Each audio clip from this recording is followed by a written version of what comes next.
You're no longer needed, so leave this house. We're a family of 3, and you're not a part of it. So I'm not family to you? Of course you aren't. Why would you even think that you're part of our family? We don't need someone with a low education and no abilities. Raised in a single mother's home, I worked hard after graduating high school. Yet mother-in-law Sky dismissively labeled me as incompetent and not part of the family. Despite earning a whopping $500,000 and supporting this lifestyle, she's pretty bold to say such things. I wonder if they can manage the hefty living expenses without me. Well, if she wants me out, I guess I shouldn't bother. Understood. Then take care. If she hates me that much, I'll leave as she wishes. But a week later, a panicked phone call came from my pale-faced Sky. Come back, please! We can't live without you! Having realized my importance only after I was gone, it was too late. I'm sure she's already experiencing hell, but to quell my anger, she needs to see even more of it. The moment she heard my response, Sky was speechless. I am a 29-year-old woman currently earning a decent income through investments and business ventures. I don't have a desire to squander money, so my savings just keep growing. The only significant expense I've indulged in is filial piety towards my mom. My parents divorced when I was young, and Mom raised me single-handedly. She sacrificed a lot while working part-time to bring me up, and I am truly grateful to her. Therefore, instead of going to college, I started working right after high school, sending money home, and even now I ensure she lives comfortably. I take her on overseas trips several times a year, and this filial duty has become my work motivation. One day, through a friend's introduction, I met a man. It's really impressive that you're running a company at our age. I respect you for that, he said. He genuinely admired me, and I found myself increasingly drawn to his character. We started dating and got married a year later. Mom, who had been worried about my marriage, was truly delighted, and I felt fortunate to have married, having focused solely on my work until then. Shortly after my marriage, I was invited to a dinner at my in-laws. Is it true you're not employed? Pardon? I heard from my son, but running your own business doesn't really make money, right? You look impoverished, and at your age, you should be working properly. Sky seemed to have a misunderstanding about me. Discussing specifics like my annual earnings would sound boastful, and flaunting my financial success isn't something I do. So I smoothly deflected her comments. I explained that I pay a substantial part of our living expenses and don't burden Lon, but I could sense that her impression of me wasn't very positive. She holds traditional views, believing that working in a large corporation is the best path. But times have changed, and that's no longer the case. Despite not causing trouble to anyone, I decided not to worry too much about it. Then, one day, Lon called me for a discussion. I need to talk to you about something. Mom's chronic illness seems to be getting worse. Dad is worried, so he was thinking, if it's okay with you, they'd like to live with us. What do you think? Wait, your parents want to move in? With us? That's the plan. He asked casually, but for me, it was an unwelcome proposal. I hadn't been particularly liked by Sky since we got married, and since she didn't acknowledge me, living together could lead to unpredictable outcomes. No, I don't think living together is a good idea. What? You don't care about my parents? Couldn't you show a little more concern? It's not that I'm not concerned, but living together isn't the only option. Maybe there's another way. I was determined to refuse the idea of my in-laws moving in, but it was tough to make progress in the conversation with Lon. However, after I firmly declined, he seemed to understand. But then, a week later, something unbelievable happened. On my rare day off, I was at home when the doorbell rang early in the morning, and to my surprise, my in-laws had arrived. We're coming in. What? It was outrageous that they showed up unannounced, and even more so, they brought a lot of luggage with them. What's with all this luggage? What do you mean? It's our moving in luggage. Why are you so surprised? Moving in? I haven't heard anything about this. Of course you haven't. You never tried to accept us. But it's good that our son welcomed us. Incredibly, despite our discussions and decision not to accept my in-laws, Lon went ahead and let them move in. I was truly shocked. Since their rental house was already vacated and all their belongings were brought here, there was no way to turn them out. I had no choice but to accept the situation. But from that day, my stress multiplied exponentially. I often worked from home, unlike Lon, and Sky started to complain about me. "What are you doing? Pretending to work?" "I'm not pretending, I'm actually quite busy, okay?"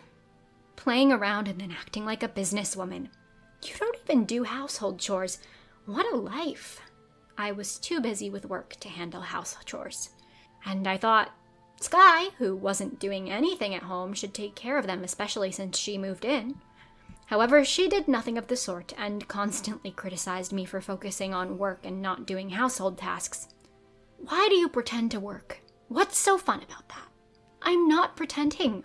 I contribute to the living expenses, so I don't think it's fair for you to complain."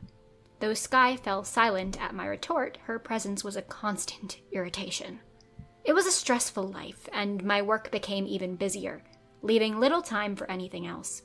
1 month into this routine, Sky called me to the living room. When I arrived, not only Sky, but also father-in-law and Lon were there, both looking serious. "You know, I need to ask you something suddenly. Can you leave the house?" "Excuse me?" "Well, we no longer need you around. This house is practically ours now, so you're not needed." "What do you mean by that?" "The plan was to take over this house from the beginning. There was no way I'd really marry someone ugly like you." Hearing Lon's words, I turned pale. I never imagined that Lon, whom I had trusted until now, would say something like this. Of course, I had my doubts about his selfishness when he brought his parents without asking, but the idea that the entire marriage was a scheme to take this house was utterly shocking. "So this was all about money. You didn't want to marry me, you just wanted this house? How could you plan something so terrible?" "Well, yeah, that's about it. Such a big house isn't necessary for you, right? So you should leave." The marriage and the unannounced move of my in-laws were all a plot to seize the house from me. There was no reason for me to comply. But I couldn't just stay silent after all this. "All right, I don't need this house anymore, so we can forego any property division, right?" "Yeah, that's fine. We haven't been married long. I'm not interested in anything." "Understood." He agreed, so I had him sign the contract. The divorce process was straightforward, and soon we were officially divorced. I never imagined my first marriage would end this easily, but I decided to live a happy new life. A few days after the divorce, as I was finishing various procedures, I received a call from Sky. "Hello? What is this contract?" "The contract? Are you talking about the rental agreement?" Sky seemed surprised when she contacted me, probably misunderstanding that she would get the house. But that was a leased office for my company, not a personal property. Considering asset formation, buying a house nowadays just doesn't make sense. "This house is a rental? It's fully furnished, so I thought it was owned." "Who said it was owned? It was a combined office and home space that I rented, so yes, it's rented." "Regardless, what's this amount? A rent of $3,000? There's no way we can pay such an amount." "Well, now that you are living here after the divorce, a new contract must be made. My company used to pay the rent, but since it's no longer an office, the future payments are your responsibility." I was about to hang up, but Sky, audible even with the phone away from my ear, kept yelling. "I've never heard such a thing. My son thought the house was owned, and you've deceived us." "Deceive? I had no such intention. You all seemed so eager to have this house, so I gave it up. After the divorce, I could have continued living here, but I wouldn't be able to sign a new rental contract, so this was a kind gesture, wasn't it?" As I said this, Sky fell silent. She acted as though I had deceived them, but I certainly hadn't. If we're talking about deception, I was the one that was deceived. They had betrayed me from the start, so they had no right to blame me. When you brought up the divorce, I wondered how you would manage the living expenses, but, well, I didn't bother researching much about strangers I was about to divorce. "Enough of this. Stop joking around. How can you enjoy tricking people like this? There's no way we can pay such an amount." I was paying that amount easily. It's pitiful that those you looked down upon earn less than you. Can't 2 working people pay it? I did it alone. I spoke with a hint of condescension, and Sky, audibly upset, fell silent. After a few seconds of silence, Sky's tone softened slightly as she spoke again. Wait a minute, so you were earning a lot? Yes, but you're realizing this now? Not to boast, but I was making around $500,000 annually. What? I never knew you were earning that much. I wasn't asked, so I didn't mention it. Bragging about how much one earns isn't something a wealthy person does, right? I have never been proud of earning money per se. As a child, I was mocked for being poor and disliked classmates who boasted about their family's wealth. So as an adult, no matter how successful I become, I resolved never to flaunt my financial success. But I had no idea you were earning that much. Oh, by the way, the rent is separate, okay? The rent was a business expense for my company, and I've saved quite a bit in a year. The money is either for savings or for trips with Mom. This year, I couldn't travel at all because of work, so most of my salary went into savings. So you must have a substantial amount for property division, right? Forget this rental house, just give me that money.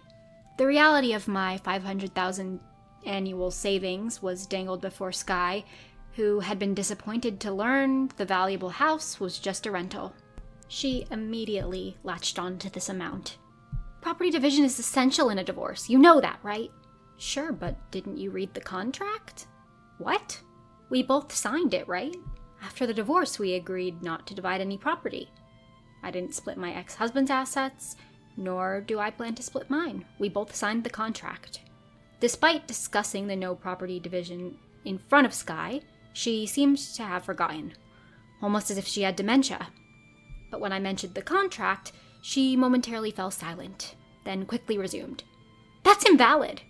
What are you thinking? After trying to deceive me and take my house, now you're saying the contract is invalid? Stop this nonsense! If you continue to cause trouble, I'll sue for damages. Damages? You repeatedly interfered with my work and harassed me. And the marriage itself was a deceitful scheme. I could take this to a court, you know. You should reconsider your position. The mention of damages and court seemed to intimidate Sky. She didn't complain any further and remained in a flustered tone. Deciding that further conversation with Sky was a waste of time, I hung up the phone. I had already informed Lon that if he continued living in that house, a new rental agreement was needed. He tried to contact me soon after, but I ignored his calls.